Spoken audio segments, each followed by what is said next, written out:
সর্বপ্রথম একটা হাদিস আমি আপনাদেরকে স্মরণ করাতে চাই। হাদিসটা বিশুদ্ধ সনদে অনেক কিতাবে এসেছে। নবী করিম সাল্লাল্লাহু আলাইহি ওয়াসাল্লাম একদিন মিম্বরের উপরে উঠলেন।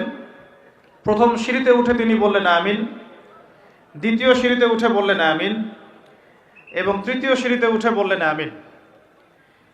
সাহাবায়ে কেরাম জিজ্ঞাসা করলেন যে আপনি আমিন কেন বললেন প্রত্যেক সিঁড়িতে? নবী করিম সাল্লাল্লাহু আলাইহি ওয়াসাল্লাম বলছেন, যখন আমি প্রথম সিঁড়িতে ছিলাম তখন জিবরাইল আলাইহিস সালাম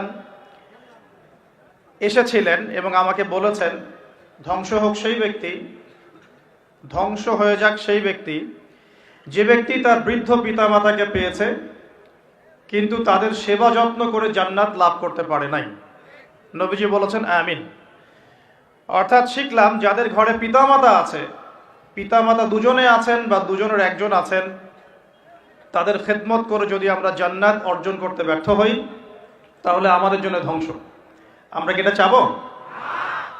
আল্লাহ পাক আমাদের সবাইকে পিতামাতার হক আদায় করার তৌফিক দান করুন। দ্বিতীয় সিঁড়িতে নবী সাল্লাল্লাহু আলাইহি ওয়াসাল্লাম তখন জিবরাইল আলাইহিস সালাম বলেছিলেন, ধ্বংস হোক সেই ব্যক্তি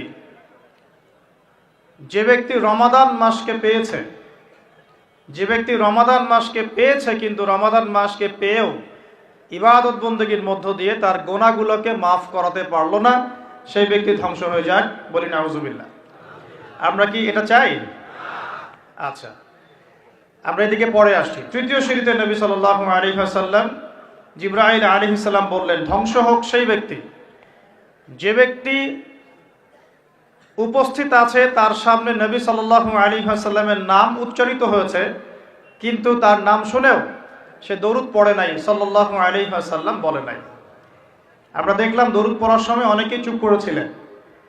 যে ব্যক্তির সামনে নবী সাল্লাল্লাহু আলাইহি ওয়াসাল্লামের নাম উচ্চারিত হয়েছে এরপরেও সে নাম শুনে দরুদ পড়ে নাই, নবীজি বলছেন তার জন্য ধ্বংস।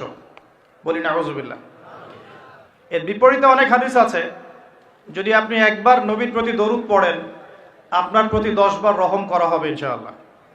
আল্লাহ পাক 10টা গুনাহ মাফ করে দিবেন, আল্লাহ পাক 10টা নেকি লিখে দিবেন এবং আপনার মর্যাদার স্তর আল্লাহ 10 গুণ বাড়িয়ে দিবেন। অতএব যদি কেউ টেনশন ফ্রি লাইফ লিড করতে চান তাহলে বেশি বেশি দরুদ পড়বেন, বলবেন সাল্লাল্লাহু আলাইহি ওয়াসাল্লাম অথবা দরুদ ইব্রাহিম যেটা আমরা পড়লাম, অথবা আল্লাহুম্মা সাল্লি আলা মুহাম্মাদ ওয়া সাল্লিম, অথবা আল্লাহুম্মা সাল্লি ওয়া সাল্লিম আলা নবিয়িনা মুহাম্মদ। বিশুদ্ধ দরুদগুলো পড়বেন, আল্লাহ পাক তৌফিক দান করুন। এখানে একটা বিষয় লক্ষণীয়, নবীর নাম শুনে দরুদ না পড়লেই যদি অভিশাপ পেতে হয়, নবীর নাম শুনেছি দরুদ পড়ি নাই, একটা আমল ছুটে গেল, এর ফলশ্রুতিতেই যদি নবীর অভিশাপ পেতে হয় তাহলে আমরা সারা জীবনে যারা নবী সাল্লাল্লাহু আলাইহি ওয়াসাল্লামের সুন্নতের খেলাফ চলছি আমাদের কি হবে সেটা ভাবার দরকার আছে কি নাই? কথা কি বুঝতে পারছেন?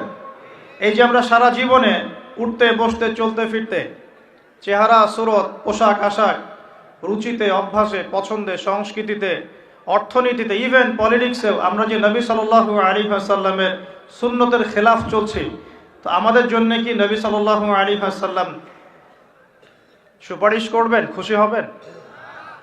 একবার নবীর নাম শুনে দরুদ না পড়লেই নবীজি বলছেন তার জন্য ধ্বংস। তার জন্য কি? আর সারা জীবন যারা নবীর সুন্নতের খেলাফ চলছে তাদের কি হবে?